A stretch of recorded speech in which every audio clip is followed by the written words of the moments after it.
Welcome to episode 541 of This Week in League. I'm Nate. And I'm Jay. And I'm Glenn. How you doing, fellas? Fucking fantastic. And I say that not knowing how you are because, you know, we'll often have a chat beforehand, but this year it's a fucking precisely tuned instrument. And it's like, get on, hit record, let's fucking go. Look, you know, you might call it having a chat. Others would say that we sit there and just cop a tirade of abuse from a fucking angry woman. Yeah, that is true. That is Wow. true.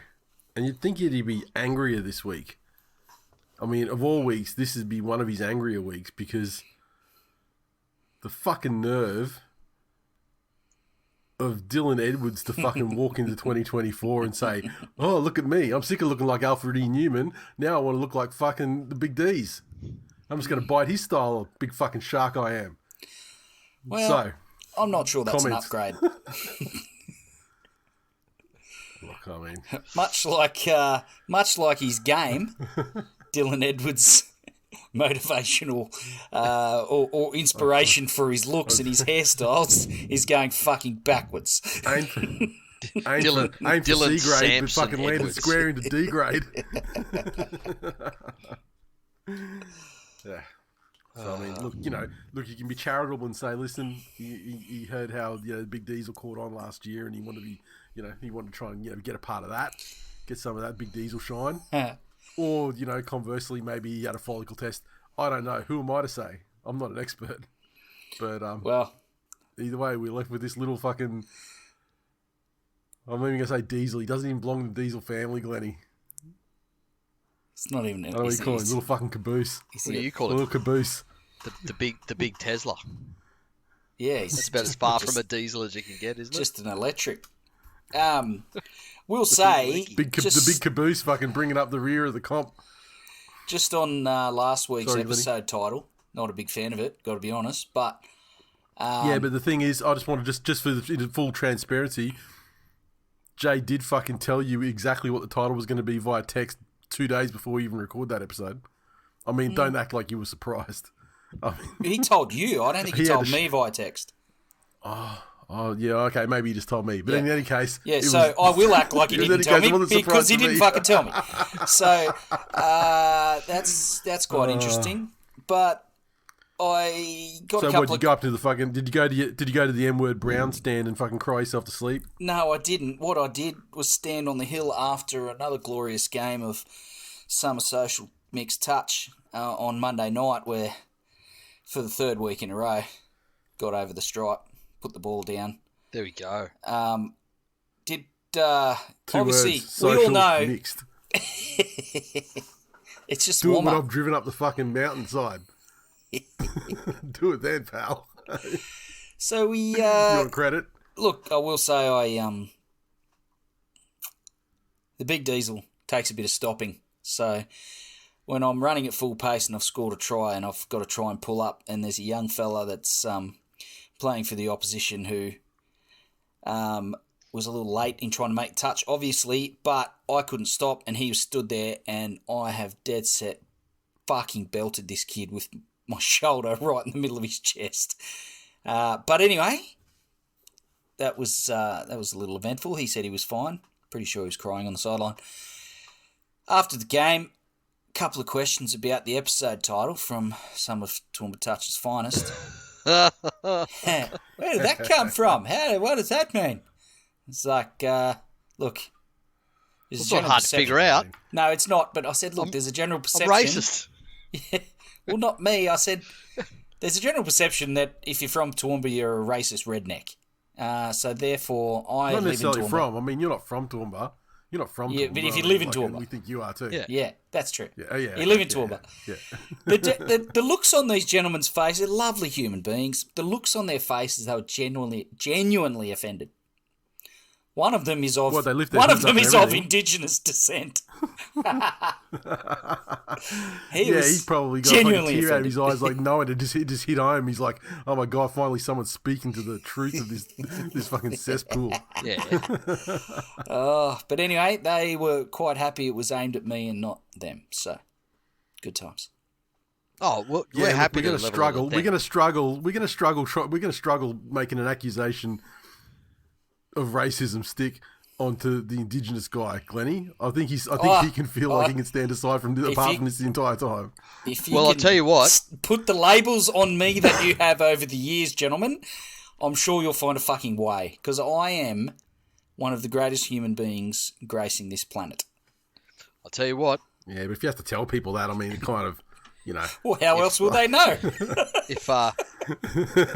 If you need somebody to do the most fucking complicated mental gymnastics around racism possible, some fucking Guinness World Record mental gymnastics about racism, then you just need fucking Nate's mate at the fucking homophobe Sea Eagles, who was in the newspaper today defending Spencer Leniu. Yeah. Like that was some of I'm glad we brought that up. the most. Well, I thought we'd better actually segue into some footy talk. So, You're welcome. Yeah. We went from real footy Since talk we're on into the clock. NRL talk. Yeah. But Look, once the season starts up proper, you'll get your 10-15. Don't worry about it. Interestingly enough, he believes that the way you combat racism, which he thinks is rampant, is by defending the racist and saying that you can say racist things as long as you don't mean them in a racist way. That's the crux of his argument. I think the crux of his argument was it's happened to me all the time, and I just don't I just don't It's do just anything banter. about it. And, like, you know, I leave it on the field. the whole adage of you know, the standard that you walk past is the standard that you accept. Yeah. Is like bully for you if you cop it sweet and don't do anything about it. Yep. But don't sit there and fucking talk about the cunts that actually will fucking stand up and say nah. Yeah. Not having it. You know. And of course, and this is, I think this is it seems to be a real problem with like the Pacific Islanders, because they've all formed like Voltron around this issue with Spencer Leniu, because it's not just like, and this is the other thing. So did someone go up to Hermoli and say like, you know, what do you think, or is he just fucking offered his opinions unprompted as well? Who fucking knows? I'm not gonna be the guy that's being like shut up and dribble, but I mean like, if you're gonna have bullshit opinions like that, don't inject yourself into a fucking situation like other noted brain geniuses such as John Hopewade, who was going fucking ham on Instagram all week long. Yeah, basically the same sort of thing. I copped it and I threatened to kill the guy that said it to me, and I got banned for fucking 5 weeks and blah blah blah blah blah. You know, that sort of thing. You know, but there's not one. And I'm sure there's more that I haven't seen. All that needed to happen from any fucking corner, whether you're asked for an opinion or not, was there's no place for racism in society or in our game. That's it. Yep. That's all that needed to be. There is no place in society for racism. There is no place in our game. Instead, in every fucking corner, all I see are dumb cunts. All I see are dumb cunts. And there's the contingent that come from Pacific Islander backgrounds and those communities. You know, don't get me fucking started on the fucking how religion has penetrated that and fucking poisoned their outlook on shit. Remember when like I don't know, like probably 3 years ago or 4 years ago, you know, it used to be like a joke, like we used to talk about like the prayer circles and stuff. Yeah, like, it was like a joke back then. But then you think of all the stuff since. Oh, fucking hell. But then you've got from the fucking cunts that should be saying the least about this, good old Freddie Fittler pipes up. Oh my God, I've forgotten all about that one too. You just mentioned it, yeah. Like, you know, again, say what you like about where you think they stand on this particular instance, but Pacific Islanders have been, you know, had their fair share of colonizer dick over the fucking very recent history. Of themselves, yeah. But old Freddie's gone up to give the fucking white man's opinion that the NRL should sanction all the players that were fucking speaking out and recommending suspension And so presumably he's talking about, like, you know, Latrell's Jonathan Thurston, I guess he's ex-player, but like Latrell and players who spoke up in defence, and I guess on the other side as well. I mean, does he mean that people were speaking against the, you know, like, or falling you as well? I don't know, but I think we can probably agree that we might take on the opinions, as Jay puts it, from every corner, but none of us will ever understand truly what Freddie Fittler means or what his intention is. He doesn't even know. No. So he claimed he believes the NRL should sanction players who have commented on the Spencer Leniu racism saga, claiming they have broken the league's protocols. Because the league's protocols are what matters here. I demand that he present the fucking article and sub number of the NRL fucking handbook where these protocols are laid out in detail for me, just so I can understand what they did exactly that was wrong. Then maybe the saddest part of this is after Latrell's come out, fucking Anthony Mundine's decided to go, I'm gonna make this all about me. I'm gonna make this all about me. And hey, Latrell, before you can call out any sort of racism, you need to perform on the football field. Don't think about calling out any or having an opinion on racism until you're not underperforming. And you think you're GI, but you're not GI, and you're definitely not me. As far as achievements, and when it comes to calling out racism, I was the pioneer. There were no Indigenous people in sport before me. I was the first one.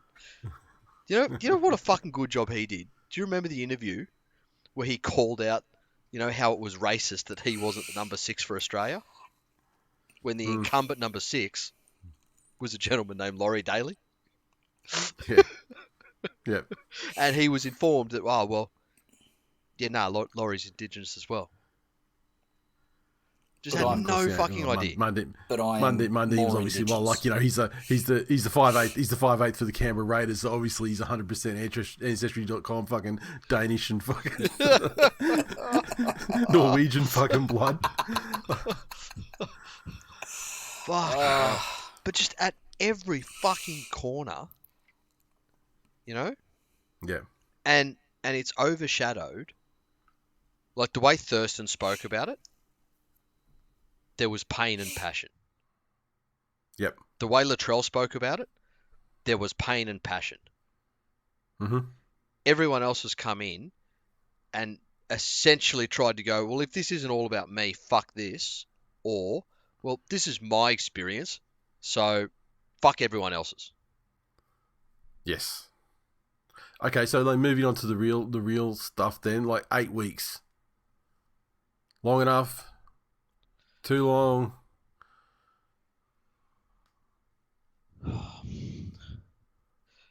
Wait.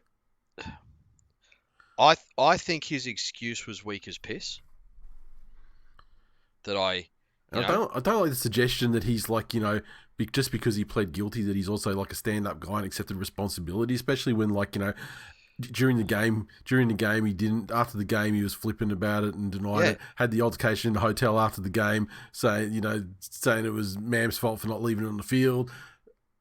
He didn't actually start to feel bad about it until it really sunk in that he was going to be missing like 2 months. Yeah, that's it. And, of action. Mate, look, in our second last old man basketball game of the season, right? We were playing against a guy, absolute fucking flop. He wanted to put full court pressure on everybody bringing the ball up. Like, it's a men's over 35 socials. The finals were absolutely gone, so it was literally just a game for fun. Yep. And he was just being a dick. And so I've just set a perfect screen just over halfway. And our guy bringing the ball up has seen me there and accelerated and run this guy into me at full pace. Yep. and it fucking rocked him. And he's turned around. Yeah. The first thing he's done is swing an elbow back at me. And he's missed, but up the floor, I'm chirping and I'm like, cunt, don't start swinging arms, or, we'll look at each other and start swinging them. Like, and he's, Yeah. I didn't know you were there. What the fuck do you think you ran okay, into, cunt? Yeah. And all game, the boys were just giving him fucking heaps. Yeah. And he knew that it was coming to a head. And then Yep. after the game, he's come up, he stuck his hand out, and he's gone, mate, I'm sorry about the elbow. Fucking beautiful. Beautiful, let's go, let's all get on with life. But I didn't know you were there. And I'm like, fucking, you don't apologise and then go, but here's why I really shouldn't have to apologise. Yeah. And this is my thing. It's like that. It's like that classic one where it's like going, I apologise if I hurt anyone's feelings. Yeah, I apologise that you felt that way. Yeah. And I don't, I realise here that I'm relating a very serious fucking issue to some bullshit thing that happened in an amateur sports league, but that's what the Spence thing reminded me of. He's gone out and gone, oh, yep, this is it. Yeah, but I didn't really mean it in a racist way, so really I didn't do anything wrong. I'm still very sorry, but I didn't do anything wrong. Yeah. And that's what gets me. I think for me, like when you're looking at the length of the penalty, sort of, it's funny when you look back at the history of what's happened to people who've done stuff like this in the past, and like you also, like, if you mix in, like, homophobic stuff as well, the penalties have been very fucking light traditionally. Like, we're talking like 4 weeks, 5 weeks sort of thing. So this is on the, which is, I guess, a sign of, improvement, that they're actually treating it more seriously or whatever. They're giving it more time. Yeah, that's it. I mean, it's never going to be, it's never going to be long enough, I think, for people who, are like Indigenous people who obviously, feel the slight much more than we ever could, but like, for me, as a connoisseur of chaos, as we've established, I think the perfect penalty would have been 7 weeks, which would mean his first game back would be the return game against the Broncos, and then any additional weeks that he deserved could be dished out afterwards. by Payne Haas or fucking any of those gentlemen. But can you imagine that game's a spectacle, though? They go in, that's frothing up all week. They go in, and then, and Lemieux gets his just desserts and gets the fucking business. Oh. And then Jaruia Hargraves, he gets the shits, and for his guy. And then it'd be like that semi-final, whatever it was. That one in South the time, when there were 6 sin-bins or whatever. Fucking hell. Man, and again, it's that funny thing. You look at all these footy players, and there's this constant thing where they want to be treated just like their employees at regular jobs. They don't want anyone to know their salaries. Yep. They want all no other employee in Australia wants this shit. Well, you know what? In any other employer in Australia, if you said that, you would be instantly terminated and never work ever again. Yeah, I mean, you would. Yeah, that becomes a job from which you can never derive a reference for. Yeah, I mean, that's it. Mention that you work there, and you better fucking hope that you work in a very large industry where every cunt doesn't know every other cunt. Yep. So, and anyone saying it's too harsh of a penalty anywhere else in the world, you're on the dole. Yeah.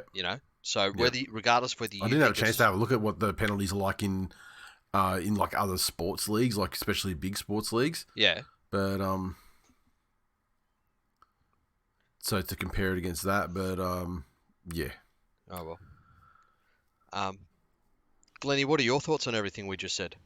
I agree with everything you guys said, like I always do. Oh, that's fucking not surprising. It's a Womba man. Fantastic human beings. Why would I not agree with you? It's almost like you didn't. It's almost like you weren't on the call for like the last 5 minutes and listening to what we've been talking about, Glennie. I don't know what you're talking about, mate. Nathan, I when tell you you what, we did talk, an I amazing job listen. covering. It was seamless. When you talk, was I seamless. listen. That was great. All right. Glennie, please condemn racism, Glennie. Oh, I'm losing you. I'm going through a tunnel. Yeah. It's fantastic, Yeah, mate. Really appreciate your input. Yeah. And your Toowoomba mate's act surprised. Jesus Christ.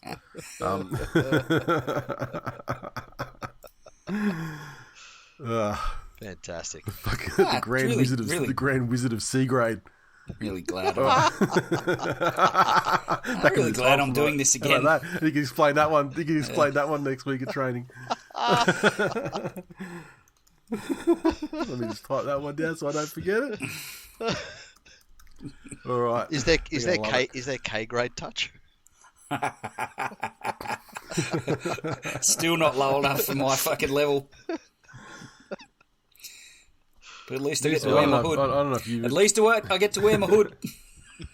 I remember around the corner, just down near when I was growing up, down near Eagle Farm racecourse. There was there used to be a toy shop that sold sort of like old school, like wooden toys and stuff. And I think it was called something like K&K Creative Toys or something. And I have to wonder if the creative was spelled with a K in that business. They've since long gone from there, but I think they're somewhere. They moved somewhere else in Brisbane. I'm not sure where, but yeah. Wonder if that'd be the leading choice for fucking little replica big diesels made out of wood. I really don't know Now how let's this quickly has go come through about. the games. Well, it's come about because you're a Toowoomba-ite, Glennie. You know, Yeah. there's that place in is it Ashgrove, where it's a tutoring place, and the way that they've had their sign written, it says number works, N words. It's supposed to be like number works and words, like with N instead of and. But the way the sign's written, it says number works. Oh, N who's words. approved that? It's terrible. Who has signed off on terrible. that? Yes. Was there any other actual news I this have my week? suspicions, I don't think. Glennie. I don't know. Let's go through the games. That was obviously the big issue.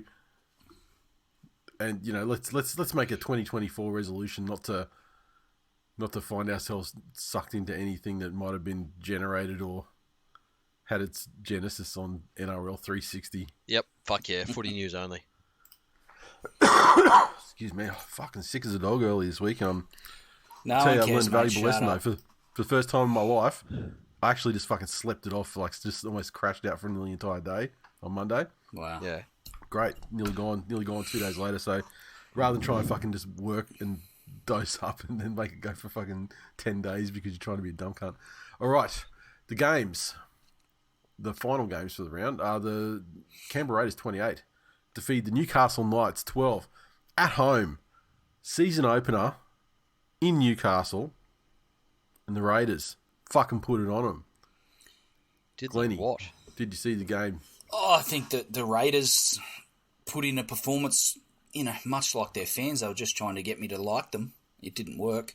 Oh, Overall, pretty impressive. I thought Newcastle were far less so and had, as you say, home opener, high expectations of the side this year from their fan base. And when Canberra turned it on, Newcastle really struggled to go with them. And Well, and the thing is, they were just physically up for it. It kind of reminds me of the way that Newcastle dipped out last year. Yep. Because remember they went to the finals and they had their big streak and everything like that, and then they just got bashed. Yeah, that's And it. it I just think seems like a Newcastle's... continuation. Sorry, you go. No, you go. Mate. Newcastle's forward pack, you can get at them. They like to get on the front foot, and they like to, if they have an opportunity to be the bully, they'll take that opportunity. But if other forward packs can outmuscle them and take that physicality to them, they don't love it. I think There was I that think moment the that I operative thought was word- really indicative of the game. Sorry, go ahead. No, keep going. I was just going to say, I think the moment, like the moment to me that summed up like the way the match went was was it Starling when they kicked that ball, they kicked the long kick into the in goal and Marzu picked it up and sort of ran back just into the in goal and then he tried to bring out from beside the post. And I think it was it Starling just got him and just held him. The cavalry arrived, and they forced him back into the in goal. It was that was the kind of effort plays that Canberra were putting in pretty consistently across the entire 80 minutes, and the Knights just they weren't up to that. No, they couldn't just from an effort basis they just couldn't match it. I think the operative word, and Glenn, you hit the nail on the head there with the forwards, is pack. That Newcastle forward group seem to they're the guys who will win one-on-one battles with their opposition. You know, like the Frizzell try where he was in space and you put him one-on-one or close to a hole, and he's too big, too fast, too skillful, and he'll make them pay. You know, same Saifidi, he'll have one-on-one hit-ups against anybody and look like he's the greatest prop in the game. But Canberra did a very good job of getting at him in numbers. Mm. And you're right. When you do that and shut them down, they're not the James Fisher Harrises, the Christian Welshes, the guys that, well, I don't care if you run two at me, great, I'll run into both of you. Yeah. No, it's fair. And I think Canberra, just to touch on your point about Raiders sort of hunting in numbers, their pack probably does that as well as any in the competition. So, and just lastly for me, Danny Levi with a big fuck you to Nathan. I'm here. I'm here for that. And also, you've got to remember as well, Hudson Young got fucking binned. Yeah, he did, didn't he? Well, early on. Do we need to say that? Do we need? It was a Raiders game. Yeah, I mean it's kind of a given. Yeah. You know, it's but like then saying, Ricky going, "Oh, we're getting sin bin for pushing now." I'm like, contact with the chin. Yeah. Fucking late, unnecessary. Yeah. Just from a Knights point of view, it was a very good win, and for that cunt to still complain in the press conference, that's shocking, isn't it? What a miserable cunt he would be if you had to deal with him on a daily basis. Mm. From a Newcastle point of view, you look across that stat sheet, and you were in that game in almost every single fucking category. You know, the run meters were almost bang on identical, and Newcastle had 8 fewer sets than Canberra did. So in terms of territory and opportunities, Newcastle were in that fucking game, but unfortunately completing at 68%, where the error count was 15-7. Mm. You can't do that. What do we have? Fuck, I forgot. We do socials on this show, don't we? Jesus fucking Christ. But we don't have to if you don't have them ready. Yeah, I was going to say, we don't have to if it's only cunts. Well, it's a Canberra game, so, you know. It's Newcastle versus Canberra. I mean, what do you expect to come out of this? Exclusively. It's going to be fucking glowingly positive. Newcastle fans' comments in our group are nothing but a fucking beacon of positivity. The timeline over on X was Knights fans killing themselves because fuck me, they talk themselves up in the preseason. Yeah. Fucking hell. Daniel said hashtag fuck the Raiders. Yeah, interesting. Like it. And their fans. Chris, he said no 4K on KO. I guess it's not worth wasting the bandwidth on these cellar dweller clubs. Josh, why isn't this either the pub slot or the Sunday special? I didn't think the game was that bad. Or is that because I've been starved of footy? It wasn't. The game wasn't that bad. I don't know. Some people just fucking complain because there were games that were bad. Yeah. Okay. Dear NRL, please do not invite Canberra or Newcastle to Las Vegas ever. In fact, let's ban them from any game with the potential for excitement. This match is doing more for the rugby league's boring crowd than a whole season's worth of Titans games. Fucking hell, Glenn. Fuck yeah, Raiders to open. I think don't read out people like that. They're just saying that to be cockheads. It's like this game wasn't a boring game. I fucking hate two teams. Don't get me wrong. I know, I hate two teams in there too. No, that's the sentiment in there. That it was a terrible game of footy. Fuck, you guys need some Dairy Queen vibes in you. Tell ya. They do. They do. What have you spent the entire off-season watching nothing but Penrith highlights, so everything else is shit? Where's everything else? Bennett, Morgan Smithies. Looks like an AI-generated image of an English rugby league player. There we go. That'll do us for that game. They do have a look, don't they? Oh, hang on. Solzy Solzy said, fuck Glenn Blakely in particular. Yeah, that's well deserved. That's deserved. Yeah. A sentiment that we can all get behind in these divided times. The Sharks 16 defeat the Warriors 12 in New Zealand. This one looked like it could have been anything for the Warriors. I mean, they were almost racing the clock there for the first two tries, and I think that a very big chink in their armour was discovered in this game, and that is that Freddie Lussick ain't it, and Wade Egan needs to be fucking completely injury free this year and play 80 minutes every week. Yeah. Because fuck me, when he went off, that was when he went off and the wheels come off. That was it. Yeah. That's it. And then He took the wheels with him. And then he went to come back on, got injured, was off again, and so that was it. And literally, without him on the field, nothing happens for the Warriors. I'm really worried that he's going to turn into, if he's not already, like just one of those, like those Dallas Johnson type players, where they're not doing anything stupid, they're not anything, but they just fucking axe themselves. Yeah, this is weird. Like his arm or his shoulder wasn't at this time that got him off. That's it. Yeah. The Warriors really didn't have any answer when Cronulla didn't go away. Like obviously getting out to that fast start, I think they sort of expected Cronulla to wither a little bit more than they did. But the Sharks, who at the beginning of last year, think back to that, they were one of the first full 80-minute teams.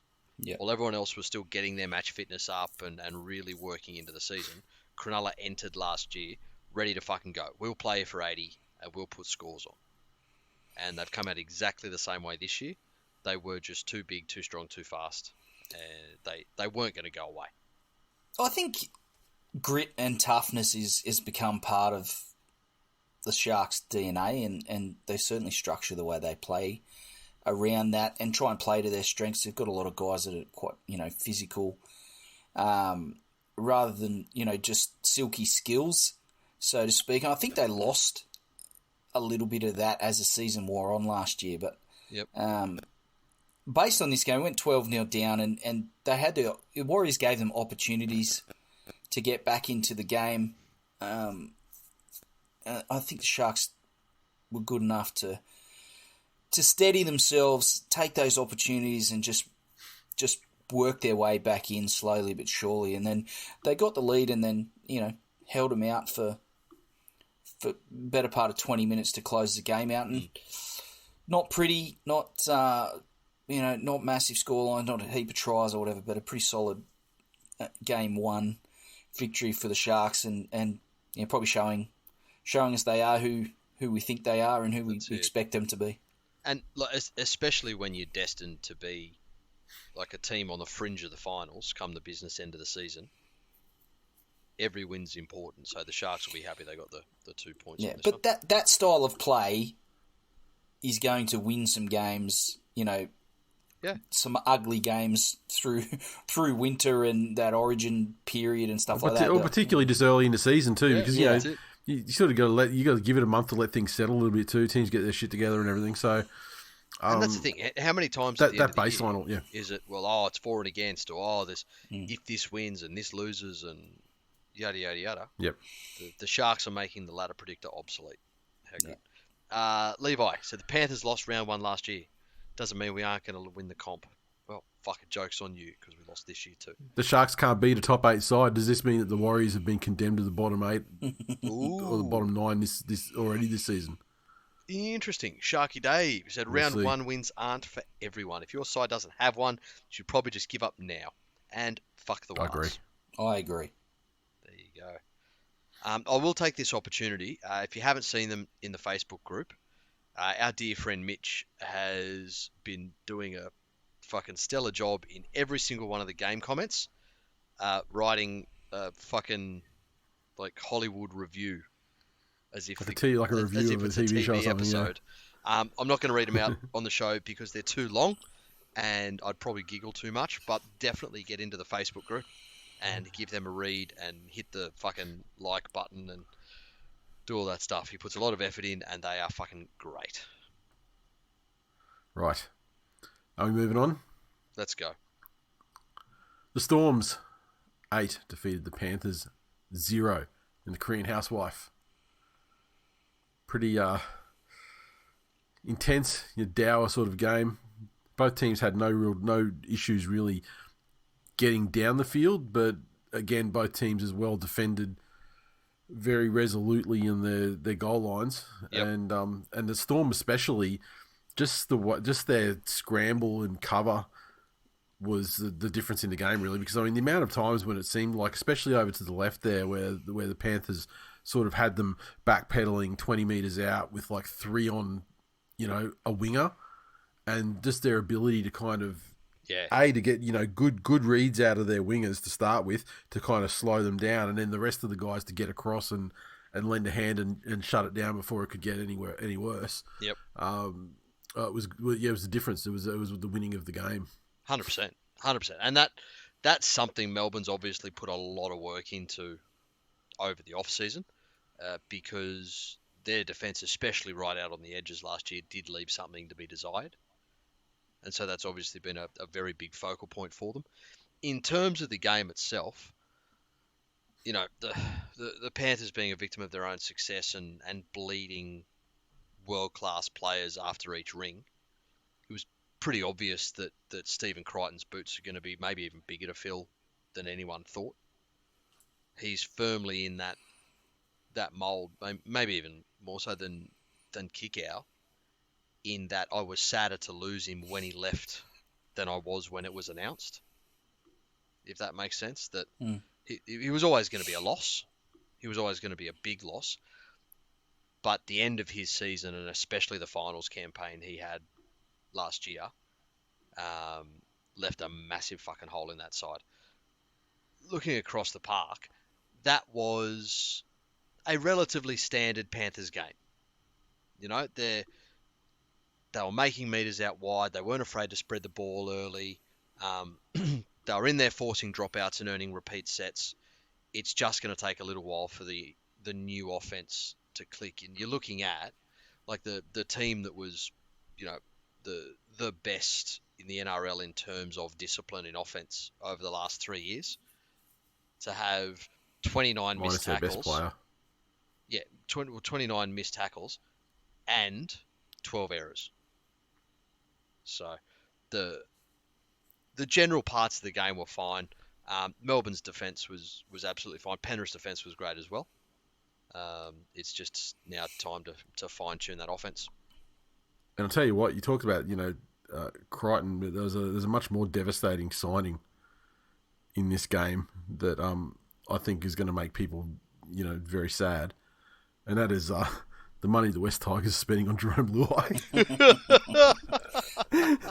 Well, it's not going to make anyone that's not a West Tigers fan sad. Oh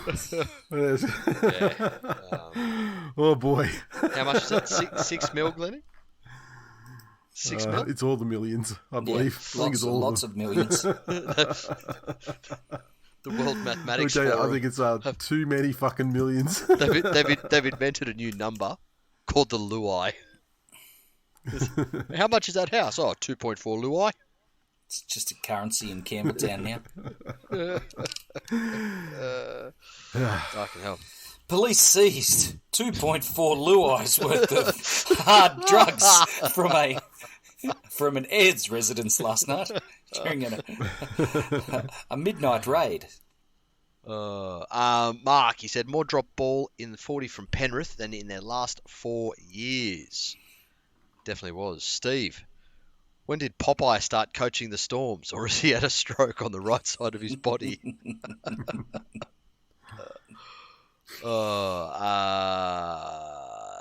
Devon Head said Dylan Edwards is 2023 Teddy. Well, I'll tell you what, if I'm Dylan Edwards, there are worse things I could do, because maybe if I play like a busted fucking has-been, I might get a rep jersey. Yeah, but he's got Teddy had the incumbency thing too behind him. Yeah, true. Edwards doesn't got that. Grover, he said Penrith are a myth. The streak survives. That's a fucking stupid record, hey. Like there was, I forget which player it Yeah. was, but there was like one of the guys who ran out for Melbourne. That record begun to be set before he was born. Yeah, It's yeah. like- Well, this makes it. This was it was 22 and this was 23, wasn't it? yeah, In a row. yeah, Yeah, fucking crazy. stupid. Nathan, probably the most sideways Penrith has played in 3 years. Didn't have an answer to the Storm's solid defence. Ryan, oh, he's gone off early here. Riff to miss the 8. Fucking hell. Fuck. Shit Mark, gets so fucking crazy in round one. um, Honestly. Mark said both sides had dozens of errors, but the Storm managed 8 points. Taylor, May and Garner can walk away knowing they played hard. The rest of Penrith needs a reset. There we go. Oh, Glenn Blakely said the West Tigers scored as many points as the 3-time defending champions in round 1 and conceded less. Built different. Facts. There you go. All right, so the Eels 26 defeat the Bulldogs 8 at Combank Stadium, and Cameron Ciraldo looking pretty tired right now. Just before we talk about the game, because I don't want to forget it, did you see the post-match presser for this game at all? No. Cameron Ciraldo in the presser said, and I'm paraphrasing, but in the press conference he said, we outscored them 2 tries to 1, or we scored the last 2 tries in the game, and I thought that was outstanding. Well, What the fuck? here's the thing. That's your fucking bar, cunt. I mean, that bar is so fucking low. I've Our been mate Sharky Dave coaching. couldn't fucking limo under it. I've been coaching junior sport now for a grand total of 4 seasons, and sometimes you have to find a positive. That's so topical. Thank you. Before you let him at the lollies and solo. So little fucking Petey the potato, doesn't want to go home and fucking Kurt Cobain himself because you actually speak. Petey the potato is not being paid $600,000 No, a season that's true. to play basketball. What about Jackie the dreadlock? He come off the court Friday night, and I tried to deliver a positive. He's like, "Don't do that. I played like arse. We're shit. Season's over. Let's go home." Man, Look, that level ya. of self-awareness is great. I'll tell you. I had so my boy had district this week for under 12s. Or sorry, I shouldn't say it's 12 and unders, right? And he's 9 and was playing against boys who could have turned 12 January 1 this year. So there were kids out there with fucking hairy armpits and angry at their dads. How would they have that at 12? What's going on? It's the hormones in the chicken, Glenn. He's obviously playing in the fucking G League or something.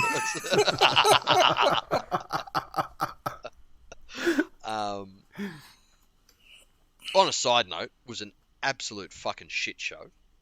Our region picked a team, like they had trials, picked a team, Yeah. had one training session on a half court the day before the tournament, turned up, every other side had obviously had, maybe 4 sessions, knew each other, coaches knew the kids, they're all warming up, doing proper drills. Our teacher coach literally sat there on his phone while they just had a shoot around before the games.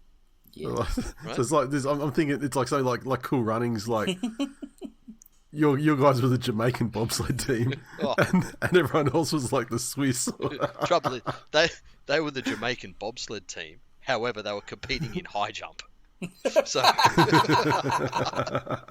Oh, that's funny. but went out there, played his absolute fucking guts out, and And he's had quite a lucky career in that he's been in some good teams with some good kids, great coaching, but has won more games than they've lost, and the ones they lose are close ones. And the first game, they came up against a team where the starting 5 ended up getting selected for regionals, Right. Got absolutely fucking dusted by 30 points. Yep. And he's come off the court, right? And he goes, "Did you see that one time I got that guy? I got him one time. I'll get him again. I'll fucking get him again." Like, just got absolutely fucking murdered. But he's like, "Oh, I can get him." So, yeah, I need someone to do the opposite of that, Glennie, and give him negative assessments. Send Jax down. So he's like, "Shut your face." Yeah. Listen. Your team played like shit. You got belted. Let's go home. What's your take on Serraldo leaving Fox out there? Clearly busted. With one arm, yeah. And like I don't know, like on one hand, like if you're being charitable, you go, well, like, traditionally, sometimes you can, with only a couple minutes to half time, yep, you can sort of hide players out on the wing, save an interchange, if they like. But I mean, yeah, he was fucked, and then they're passing it to him. He's trying to catch it. Like if he's out there and he's clearly dead, just keep the fucking ball away from him. But it's sort of as much as you can in attack and in. Like, and then again, you get the trainers run out there to guys, and they'll touch them on the shoulder, and they'll get the brush off. Nah, man, get out. Fox was at the sideline. Yeah, saying, and he one arm was useless. Like he couldn't. It wasn't like he was hurt, but if a guy ran at him, you could sort of at least try and slow him down. Yeah. Like he was completely. I feel like fucked. if the player, sometimes players are their own worst enemies. They stay out there when they definitely should clearly be coming off, and the trainers or the coaching staff do the right thing and get them off the field. When the player is saying, "I'm fucked, get me off," like, this is not 1984. That should tell you everything you need to know. Yeah, and it's round one. It's round one. A guy's going to score 90% of your tries this year. Yeah, just make sure he's right. Take the player L, get him off, reshuffle. Is round one, right? There's your fucking excuse. You're going to lose anyway, you dumb fuck. There's your out. Yep. Get him off, because it might make a 6-week injury a 3-week injury. Yep. But what are they talking now? It's rotator cuff damage? Yeah, I didn't see it. Or AC joint damage? There's something. Yeah. I mean, on the other side of this, the Eels were pretty good, but I mean, like an easy win for them, and like a fairly big win for them. But they were like, their attack was pretty ordinary, especially like in the red zone. I mean, they had so many more opportunities than they could have put 50 on them if they were serious. Like the Bulldogs were that shit. What are the fucking chances before that game? Is there an alternate universe at all where anyone picked that out of all the ex-Panthers on that field? Bryce Cartwright would be the shining light. I think it's tough to get a true read it just on goes Para. To show. It's difficult to assess exactly where they are. But I think it was clunky, blew out a few cobwebs. I think they'll be better for that run.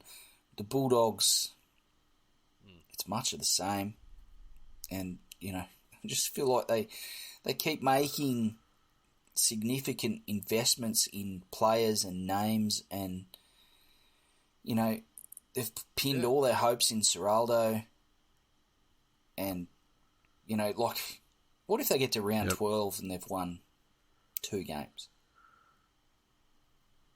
They just keep possible. They play like this, they'll fucking be lucky. They'll be thankful for the 2 games. Yeah. If they play like this, that they did this week. Oh, yeah, I don't know. He can't be a protected species forever. Like that, they don't want to. No, he can't be. They'd want to save face as much as possible, but this is the thing. Does anyone make that squad work? Does anyone short of Wayne Bennett, and even then maybe not, because what he achieved at the Dolphins I think it was partly due to the fact that most of them were either over the peak of their career or, B-list first graders. Yep. Who comes into that side and all of a sudden finds what it needs? Because it's to make it work. For the Bulldogs, and I get it. They're trying to stack a team with exciting talent. I don't know. There's just not a hard-nosed veteran in there. There's not a Fisher Harris. There's not a Welsh or a fucking that glue guy. Yeah, there's not a creative half in there either. Yeah. Yeah. So you can pay fucking Fox and Crichton and all the money you want in the world, but I mean, like, if Burton and Hutchinson are your fucking halves, yeah, that's it. They're not going to get the fucking ball and do anything with it. Yep. It's the thing. They should have gone. I don't even think Hutchinson was that good in the trials and like to beat out Sexton. No, not at all. Who is who's like a legitimate halfback. I mean, I'm not saying he's great. You know what? He's a proper halfback though. With Sexton, I think you pick and stick, and you give him time to gel and mesh with those guys. Like, you can't just give him. And you've seen over the last couple of seasons, they've had halves in there and they've experimented and they've been in and out of the side. And I think you've got to give them a significant amount of weeks to actually work with the side. Because Burton has a particular way of playing Crichton. So does Crichton. Kickow likes the ball in certain spots to be at his best. And, that takes time for that to click for a half. And if you're getting 3 weeks and, okay, you don't have 3 great games, then you're dropped again, and then the next guy comes in, then maybe you play 5-8 for a couple. Like, fuck me dead. Like, if it's going to be Sexton or, I think he's the pick of him, put him in there and let him figure it out. Like, what do you got to lose? Yeah, look, they're probably going to lose him whether he's there or not. So lose him and let him learn. Correct. I'll tell you what. Yep. In hindsight, the Bulldogs should have taken fucking every bit of money they had. They should have fucked off every bit of deadweight they could.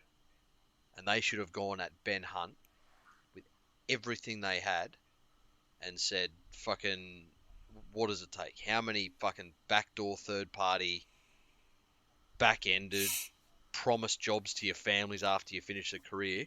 What can we do? Because you're right, they need an established 7 to put that team around. Because that's what they're all used to having, and they will all shine. But at the moment, they're fucking rudderless. Bennett. Yep. Every time the camera shows a close-up of Critter, you can see a little less soul in his eyes. Rod. Critter. Kickow and Burton. You should have taken the unders. Salmon. You are where you deserve to be. Steve, is there some kind of player's code about protecting injured players? I couldn't believe the Eels weren't running traffic at the Fox while he was out there with one arm hanging off him. I severely doubt he could have made a tackle, but they didn't make him even try once. That's a good point, because just as we were saying that they were stupid for leaving him out there, that was a wasted opportunity. How did no one realise that and feed it back to the players? Yeah. And we've had this discussion, remember, back when in that Origin when Thurston's shoulder was fucked as well. I mean, they could have run train on him, but they didn't. Yeah, and ultimately lost. It was like it was series losing, I think, too. Yeah. And then the story becomes, oh my god, Thurston's so courageous. Like, fuck him. I think if you're on the field, you're fair game. If you're on the field, then you're fair game. Yeah. And it was in the first half. Your coach and your team has interchanges available with which to get you off. So if you're staying on there, then it's either a decision you made or a decision they made, and in any case, fucking deal with it. Correct. Get trampled. Get wrecked. Are we moving on? You finish those socials? Let's go. Dragons 24 defeat the Gold Coast Titans 4 at Hope Solo Coliseum. And look, it's mentioned that last year the Dragons, they're expected to be the sort of the bottom side, and they were kind of surprising to finish sort of outside the 8, but much certainly out of the spoon race. And this year, there was another one where they were looking like they were going to be tussling for the spoon, and then they had come out and had this win, and so Dragons fans might think that that changes anything, but it doesn't. Go fuck yourselves. You're still coming fucking dead last. Correct. It's Titans, bitches. Why you got to be like that? Fucking wake up to yourselves. I'm just preempting the fucking comments. I haven't looked at the socials. It's so great to see the Dragons singing their victory song and their fans with smiles on their faces. It must make them so proud to see their team beat the Gold Coast Titans. I don't know where this hatred, this vitriol comes from towards... There's no hatred. There's no hatred or vitriol. It's just sober, clinical doses of reality and truth. 26 seasons these Dragons. 26 seasons the Dragons applied their trade in this competition. Like fucking, just workmanlike. Powerhouse of the competition. Yeah. Just up there on the roof with a hammer. Just on the roof with a hammer. Look, and it wasn't around on the roof with a hammer. It wasn't a wasted 26 years. They've got one premiership to show for it. Yeah. I just don't know where this comes from. One of the most egregious the Titans, the Desi era. I don't know. Not great. Not great start, Desi. Maybe Desi's past it.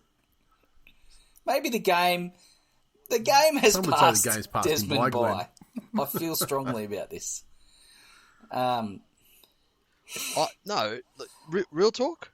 I will scream this from the fucking mountaintops. The last time Des Hasler was relevant, there were giant lumbering props and there were 2 extra interchanges per game. That was the last time that he was a fucking gun coach. And the thing is, I don't think it's necessarily anything about his coaching or strategy or anything like that. But I think, remember when he first came to Manly and started his coaching career in like the mid 2000s, he was almost like on the cutting edge of sports science and that sort of thing, recovery and all that sort of shit. I don't think that he's advanced anything in that field since like 2012. So I just know, looking at the difference in my team, particularly this year, a year removed from him, I think he's of the school where, when he's coaching players, he just fucking flogs them so they become super fit, athletic specimens, but they're not fucking... They don't have any of this fitness that's like specifically tailored to rugby league. Yeah. They're just flogging dudes at training and working them really hard, but not actually training them for scenarios that a rugby league footballer encounters during the 80 minutes that they're, back and forth up a football field. Such as defending racists. Fucking quick exercise, not their brain. They're brain damaged meat puppets. You never have to exercise their minds, all right? Give me 3 sets of 20. Leave it on the fields. So that's where I think that that's where I think that he's really fallen down. But the Titans, but then like, you can take it back to the coach. This Brimson in the centres shit. Like we mentioned it briefly last week. I don't know that he's the problem offensively. Ridiculous. I don't know that he's the answer defensively though. But he's definitely not the answer defensively. But I don't. But in the centers in today's game, I mean, it's not like he is probably the most attacking weapon that they have. And when does Brimson love to do stuff like in open field, broken play, in scenarios such as returning a kick because he was the fullback and that's where he grabbed it from? But then where does Campbell? You ball. Can't play Campbell at 5'8" because Foran's there. You can't play. No. But Campbell wasn't fucking there anyway, so he wasn't even an issue this time. Isolated game. Yeah, and that is another issue as well. Because Foran can't play anywhere but 6. Yeah, you're right. Okay. Right. Correct. Oh, yeah, no, he could. Look, he could play 9, but he'd die after. So 6 is Foran, and he has to be there. He doesn't want that. He has to be in the side for them to even be remotely competitive. Yeah. Yep. Campbell's your first option at 1. You feel you can't make him 14. He's too small to play in the halves. He can't play in the centres. And then you need to have so does Brimson become? And I think it's almost. I think it's almost an insult to him to suggest it. But is he 14? Is that his best spot? Well, I mean, he did it. That's what he does in Origin to reasonable success. Yeah. Right. Fuck it. Can you imagine if So other sports treated positions and jobs like rugby league does? Like we've just thrown out any fucking inkling of any sort of specialist in any one area. Like imagine Formula One. They're like, oh, driver, you're out. Fucking cunt on the fucking zit gun on the tyres. Get in the car. Fucking computer guy up the back. Get on the fucking zit gun. Let's fucking go. New season. I'm Let's not see suggesting how he this plays fucking works. prop. Like your knowledge of racing terminology is astounding. That's some absolute galaxy I didn't know you were brain so into it. motorsport knowledge that you're exhibiting there. It's fucking brilliant. I get it. And you know what? That's even without watching the fucking Netflix show. Believe it or not. That's just pure fucking lived experience. Yep. I'm not suggesting. Yeah. That's where I first found out about the zit gun. They put it in the trailer. It was so educational. I learned everything I know from Ricky Bobby. I know there's invisible fire. That's funny. But again, and like even in the forwards though, it's a fucking different game playing from prop to second row. Maybe second row to locks, the most easily transferable skill set. Yeah, it's pretty. Wing and centre and fullback, you need some experience there, or you need such fucking mental fortitude to remember an exact set of instructions and react to them non-instinctively in an instant. Yeah. So we agree, Brimson's not a centre. No. Yeah. What is he? Long story short, Brimson's not a centre. But look, the Dragons though, like similar to Canberra. I mean, they just showed what bringing the right attitude and application for 80 minutes can do, especially when you're up against a team that's not fucking there. I mean, Zach Lomax, all speculation all through the week, is like he's parked out in the wing because Flano sat him down and said, look, here's the stats. Here's the stats of the top 30 centres in the competition, and based on all these stats, you're ranked 26th. Yep. So I'm putting you on the wing. Yeah. Look, the other centres in our club are ranked 27, 28, 29 and 30. Yeah. But I'm playing you on the wing. Yeah, but I mean, look, you can't argue with the the results. I mean, Lomax had a pretty happy game. Yeah. All in all, I thought, and and just when the doggies are looking for a 7, Flano Jr. gets a try, fucking taps the emblem. He loves it. Dragons for life now. Dragons for a week. I love it. Nice. Got to retire up the Gold Coast and with fucking historical charges hanging over his head. He's going to be such an icon of the Dragons. Oh, Nathan. Phil, he said just Ben Hunt doing Ben Hunt things. Bennett, little just raw dogged Kinney. Sorry, that just before I forget, that you did remind me of that with that Ben Hunt doing Ben Hunt things when he dropped the kickoff.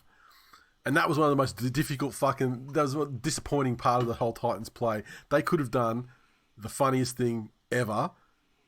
I think they were down 6 points to 4 at that time. Yep. I think it was, and they could have done the funniest thing ever and just passed it, just one off the fucking play the ball and just potted a field goal. Yeah. Just straight after, just for fucking lols. But I mean, sure, it would have been 6-5, but hey, 5's more points than they ended up scoring ultimately. And also, just the fucking meme value of just doing that would have been hilarious. And I think teams, especially when they're fucking losers like the Titans, just, you got to think about it. You got to make it worthwhile for your fans. And the Titans fans could have dined on that shit for an entire season. Straight. No problem. Scott, he said, fucking fade us every year. Same bullshit with injury gods killing our spine. But now, with the bonus of conservative Desball. Chris, to think this is the side that was picked to play the Warriors in New Zealand on Anzac Day. They must really feel the Warriors deserve the W after years of being pantsed by the Storm. I did not realise that they switched that up this year. Yeah. Yeah, That was a fucking quite a that's tradition weird. going on there with the Storm. What the fuck did they change that for? Yeah. Bailey said, Dragons look good, but don't get ahead of yourselves. You only beat the Titans. Wait for a real test, you racist, sexual offending pieces of shit. There you go. Lando, I feel supremely confident when I hear all three of the lads tip against the Dragons. It's the year of the Dragon. There you are. We did it for you. Yeah. Fucking You're hell. the Dragon getting into a fucking ding dong battle for the And, spoon. Old mate Bunk, he came out and he said the Titans are long form That's fair. COVID. Finally, the Cowboys 43 fucking put it on right into the fucking blowhole of the Dolphins 18. Certainly did. Suncorp Stadium. And my God, look, whilst new arrival Thomas Flegler had a pretty good game and showed the value he's going to bring to the Dolphins, Yep. they got fucking problems Yeah. everywhere else, pretty much. I think they're feeling the effects very, very early on in 2024 that they're not the NRL newbies, and it's fairly glaring. I do feel they'll be better than this performance, and that's purely the Bennett factor. O'Sullivan, Hammer's not going to have another game like that, and he still had a few moments. But I feel like the Cowboys got at him. I'll tell you what, Glennie. I'll tell you. That's like one of his worst career games. Well, you were saying before, if you were a coach, you put your 7 in, you stick with him, you let him figure it out, you let him have a few bad games. Unfortunately, Wayne Bennett seems to disagree with you, and he's fucking dumped O'Sullivan for this week. So O'Sullivan's the one that gets done. Yeah, the thing that I found mystifying is they bring Katoa in. He was like young and everything, but they're like he's for the future. And then like Nikorima is that guy's a stand-in sort of a career temp sort of guy, a substitute teacher, if you will. Yeah. Wow. he's one of those guys. But, Again, just like we were talking about with the Titans. He's that, he's got a bit of the Tyrone Peaches about him of exactly where is his position, and you end up at that. Oh fuck, maybe he's a 14. Yep. Dolphins. It's a rough one. O'Sullivan, that's a weird decision, but we'll get to that. But I thought the Cowboys, can't start the season much better than that. Away from home, albeit Suncorp is, bit of a home away from home for the Cowboys. They fairly happy hunting ground for them. Yep. Yep. Dolphins. Hopefully they've got some improvement in them because it's going to be a long season if they don't. Yeah, certainly is. Yeah. I mean, I don't really sort of formulate your opinions until sort of, first, 3 or 4 weeks just to see how teams settle. I think we can all agree the Titans are shit. Fuck the Dragons. Yeah, and Dolphins aren't the only worrying signs already for the Dolphins, the Titans, and yet again the Dogs. Yeah, agree. For sure. Nice. Shane, observation: Chad Townsend's dyed his hair. Now it looks like Lego hair, like it didn't before.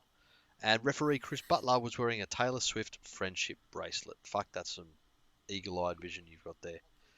Jordan, unpopular opinion, but Val Holmes is now the Cowboys' second best centre.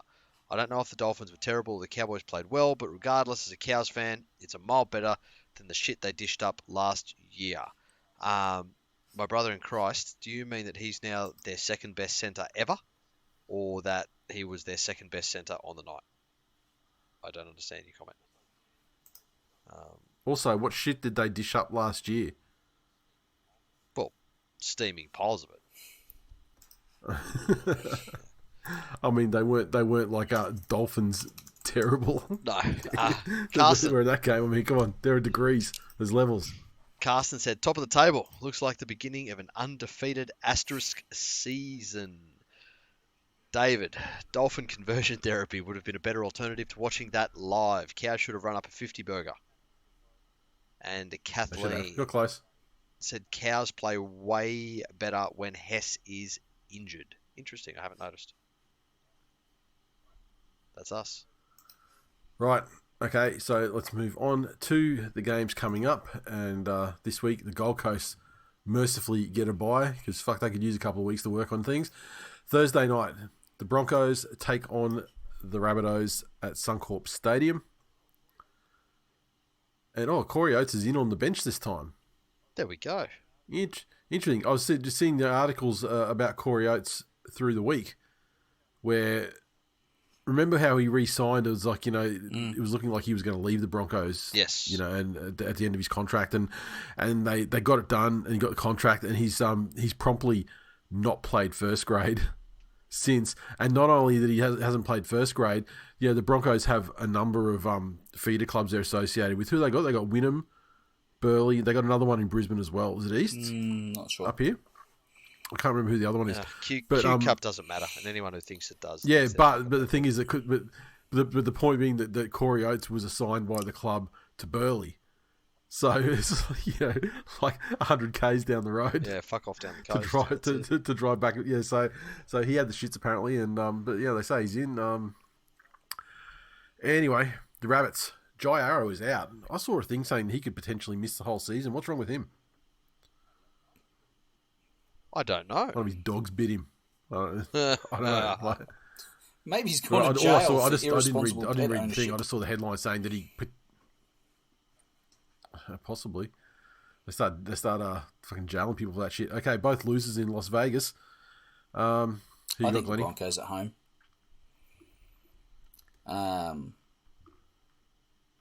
I do like the Bunnies this year. I think they'll be strong. But first game at home for the Broncos, be a big crowd. They'll be pumped. I think they'll beat South.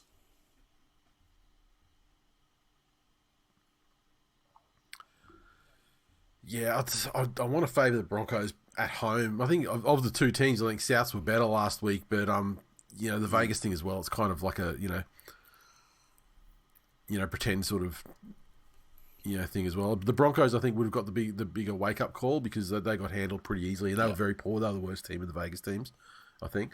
But look, I'm happy at this early stage of the season when we don't quite know where things are settled.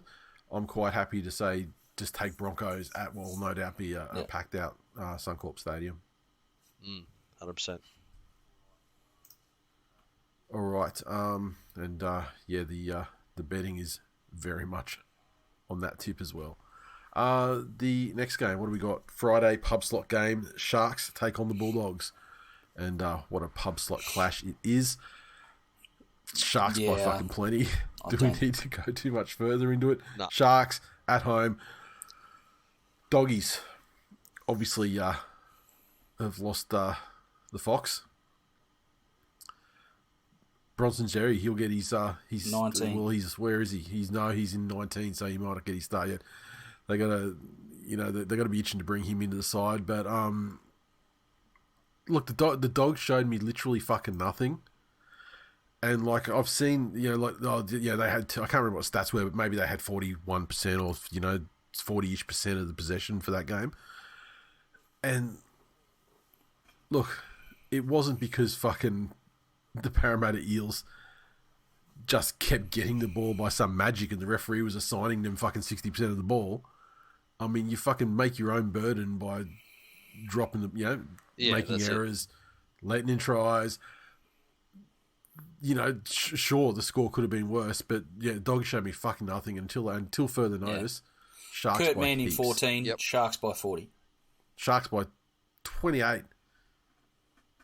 40. Ooh. All right, Glennie. The Panthers take on the Eels. At home for the Panthers. Friday night. Late slot. Somerton is out. Mitch Kenny comes back in after serving his little suspension. Yep. Dane Laurie to the bench. Huge move. I keep seeing talk that Mav Guy is about to make his debut as well. Yeah, everyone. Yeah, I saw that in heaps of places in our Facebook group as well. Yes, but I saw people sort of whispering it was going to be last time, Yeah. but it didn't happen, and That's he's on the bench again this time. The Eel side, pretty much unchanged, right? just shuffling some of the forwards around. Look, I would like. Look, I think the Panthers' defense. The defense and the attitude in defense was good, and that's half the battle when the rest of your game's not firing. Yep. I think they're a better side than Parramatta against this early season bullshit, but I'm going to back them to bounce back until they prove otherwise. Look, the one thing. Fuck the Eels too. Just fuck them. The big difference in Penrith this season is that our bench is no longer superhuman. Let me see the bench.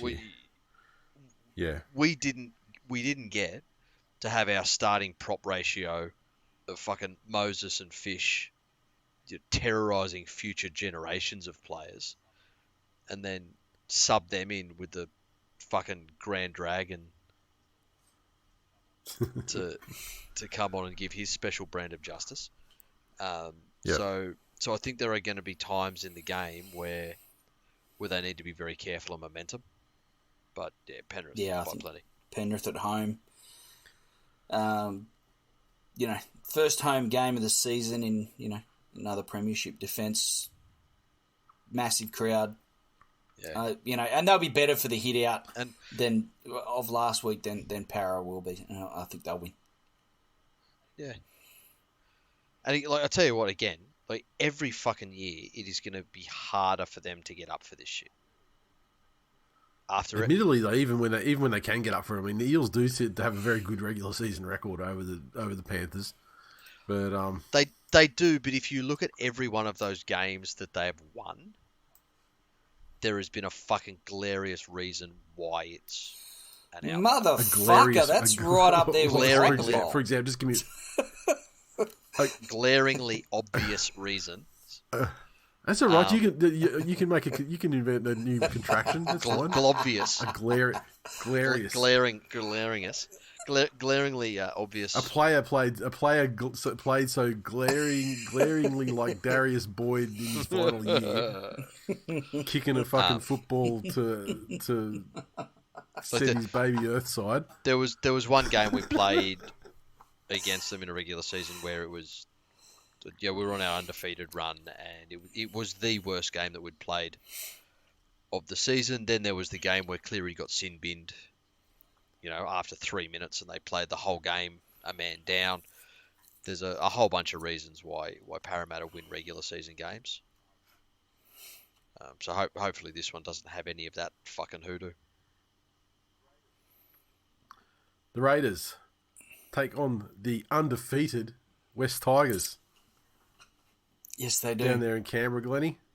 Still warm enough to fucking breathe down there. And we get to see the West Tigers debuting Lachlan Galvin in the 6.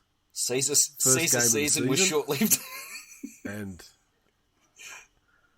let me tell you, I do appreciate Benji giving Galvin some great first-grade experience before he comes over to Manly. Why the fuck is he going to Manly? What do you think, Glennie? The Tigers are an unknown quantity at this stage. Oh, he's got a relationship with fucking with old mate with Lampkin. Right. He's going to bring him across. Unhappy with the whole Scott Fulton and all the business going on over there. Poor little guy. I'm sorry to break it to you early. Yeah. Look, West Tigers unknown quantity. Terrible. Fucking horrible in the trials. Absolutely fucking horrible in the season last year. And the year before that, Nathan. Let's be honest. Raiders, great energy. Yeah, well, in the 10 before that. I mean, if it's honesty hour.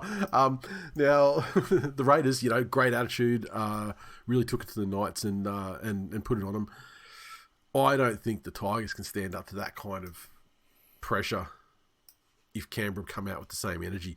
First home game of the season for them too. So it's an occasion for them. You're fucking up against it, Glennie. Nathan, I tend to agree. Raiders might get fucking blasted out of that $1.45 favourites, and probably deservedly so. Tigers sitting fairly comfortably in 9th position.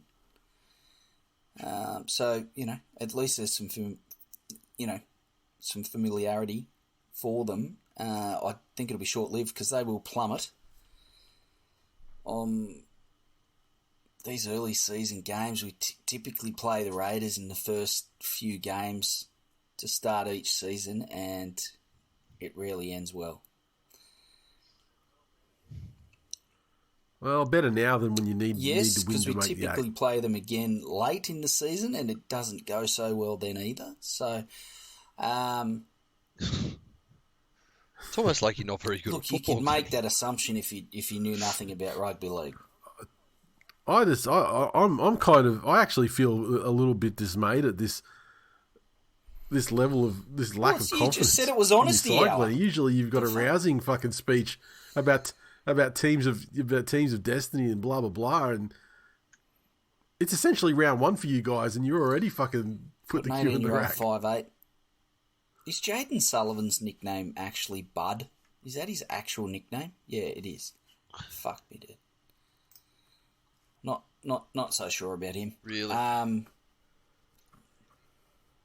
Like, as in the marijuana plant, or his favorite movie is Air I Bud? don't know. I've not had many conversations with Jaden Sullivan. I couldn't tell you. Fair enough. Look, it could be a tough afternoon for the Tigers, but like I said, it's harder to win 3 wooden spoons in a row than it is to win 3 premierships. So the Tigers will go about proving that. There you go. Yeah, and fuck the Raiders. Yep. Look, anything can happen in the first couple of weeks. I'm happy You to and be me both. surprised. I would love to be surprised. I don't. But look, Prognosis is not good. the Cowboys take on. Sorry, Glenn, like just having a true understanding of the reality of the West Tigers this season. It's refreshing. Nice. Right. Cowboys taking on the Knights. Big winners in round one. The Cowboys, Not the so Knights have to make the trip up to Townsville. And, after their meek capitulation to the Canberra Raiders. I'm favouring the Cowboys at home. Again, it's their first home game of the season. It'll be full house up there. It's. I do expect the Cowboys to win for exactly that reason. But it is also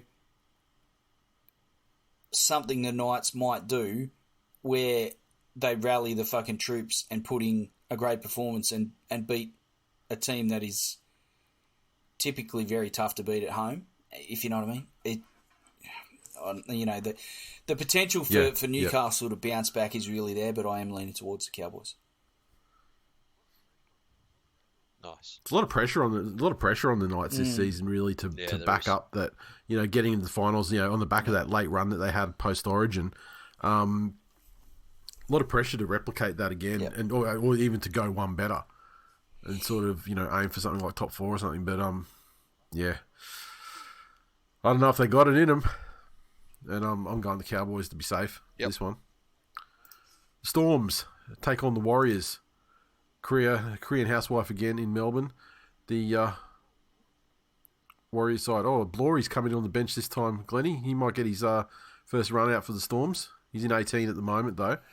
But, I mean, the way Christian Welsh is fucking fading as a player, he might get in there sooner rather than later. Good kid. I hope he does get his opportunities in Melbourne and realises his potential.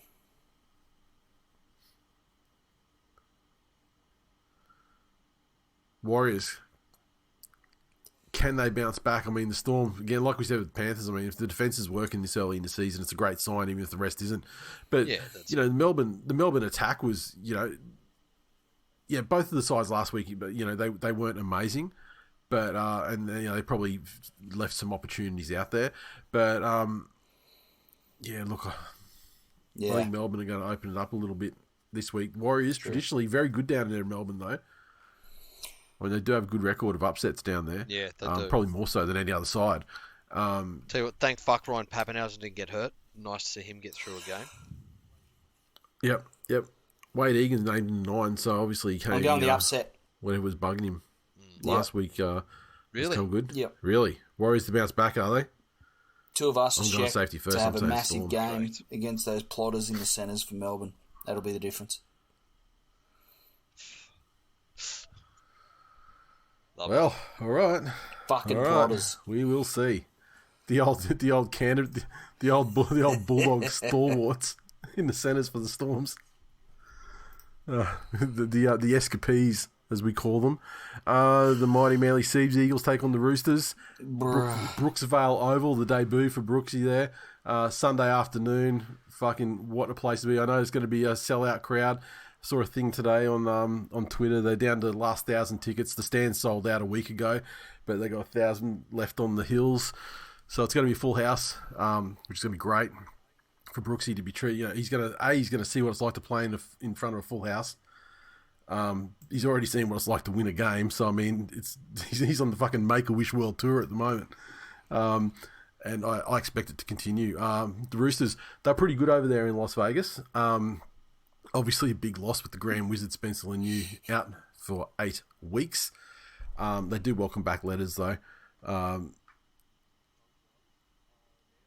among some others. Manly, the only thing they have to cover is Saab, and so Tommy TWiL is going to get his start on the wing, and we may see the debut of Jamie Humphries. At the moment, he's in the 22. I think there's a pretty good chance that we see him into the 14 though by game time, because it's weird. There's been like conflicting information about injury to Carl Lawton. Like I thought he did his ankle in that Vegas game, but and then they're saying, it could be like sort of 6 to 8 weeks or some shit. And then fuck.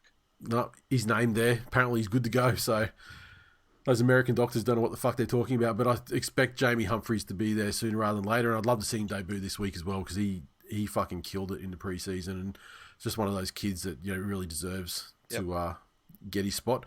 I'm going Manly at home, full house. Should have put 50 on the Rabbits. If the field had been full width, we would have. And I expect the combinations just another week in with Tommy, Brooksy, fucking Kohler over there. Ben Turbo running those fucking lines off Brooksy. 2 tries for him easily this game. The more you put on, the more you get back. And really, the back line of the Roosters worries me. The only thing that really worries me about the Roosters is just them just fucking throwing bombs to fucking Tupou and Dominic Young.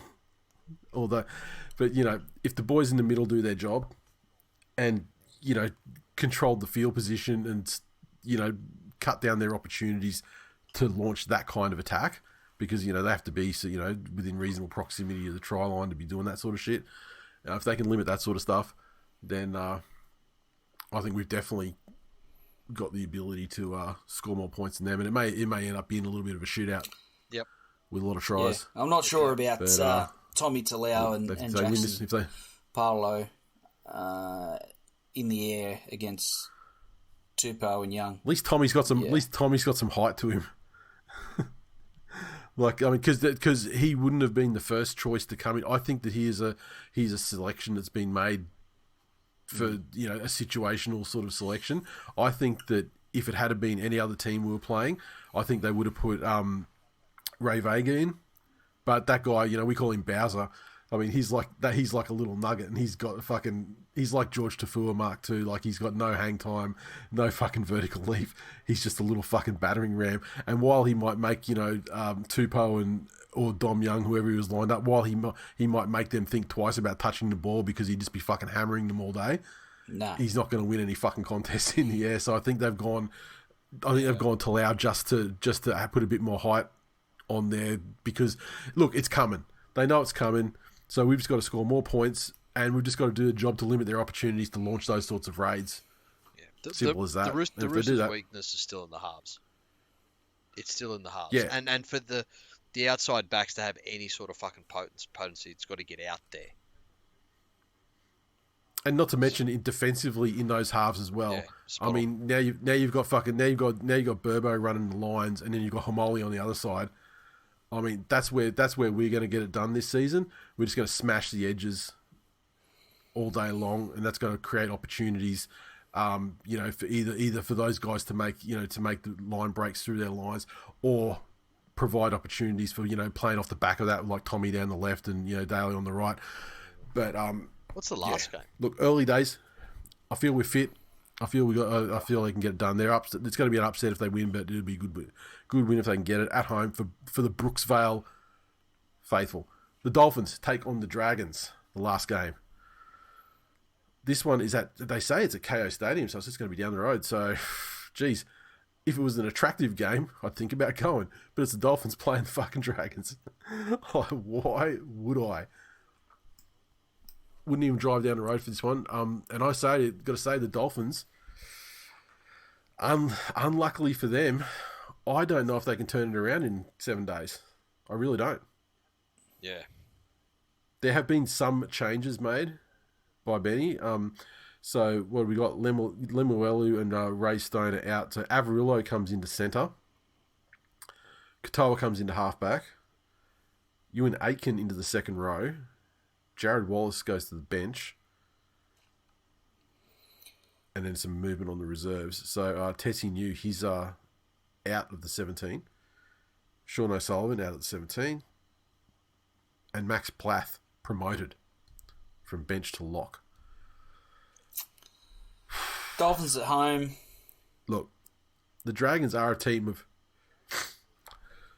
The Dragons, like their lineup is not like it's of such quality that you can guarantee them the win no matter how the Dolphins are going. But ahead of schedule, I think Flano seems to have them playing at like a baseline of sort of competency. Yeah. That then if they can do that and then get on top of a side that's having a fucking mare, like the Titans were last week, then they can go that and they've got some attacking players that they can press the advantage and put on some points and take the win. I saw an interview with Flano. I don't know whether it was last week at the beginning of this one, but one thing he mentioned was, and it was very obvious in listening to him, because he said it numerous times. It was like, look, I was lucky enough to get up here a bit last year, and one thing I realised was that the players were not in a condition to play the game the way I wanted them to play it. So it's very obvious that he's gone into that club, and it is either there is buy-in from you or fuck off, which seems at odds with what that club's had previously. They had coaches in there that were underperforming, but they were great mates with the players in the dressing room, and then the coach got sacked, and the players were shitty at the new coach that came in. It seems Flano's gone in there and just said... For me, what he's got out of Moses Sully is the biggest example of that. Plenty of clubs, plenty of coaches. 100%. He looks the fittest he ever has, and if he stays in first grade, I think, he's potentially could have a massive year, but he's obviously going to have to continue to earn that first grade spot by way of his fitness and his condition, his application, and obviously his form. But yeah, that's it. He has a tendency to fall off the rails, but Flano looks to have got the best out of him so far. Which is, all the potential in the world. You guys have expended an extreme number of words to say trend when talking about Flano's influence at the club. 4 letters, 1 word. I'm going to. It's a pretty tight one in the betting, but yeah, look, I'm going to tip the Dolphins. Fuck the Dragons. Fuck them. Dolphins at home. Wayne Bennett, he's got them at home this week. I mean, if you've ever been to KO Stadium, it's 30 metres from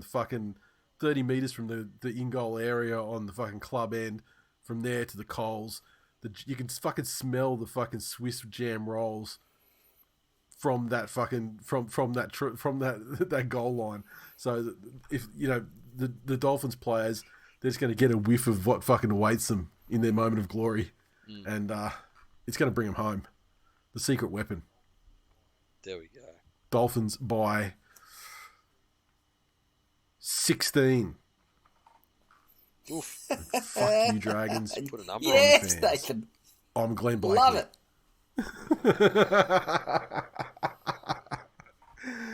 All right, That boys. is it. That is it. Do you have any final words before night. we wrap this one up? Not at all. All right. Well, that's easy then. Guess I'll talk to you fellas. Yep. I'd say Next I was looking time. forward to it. Beautiful. But, you know.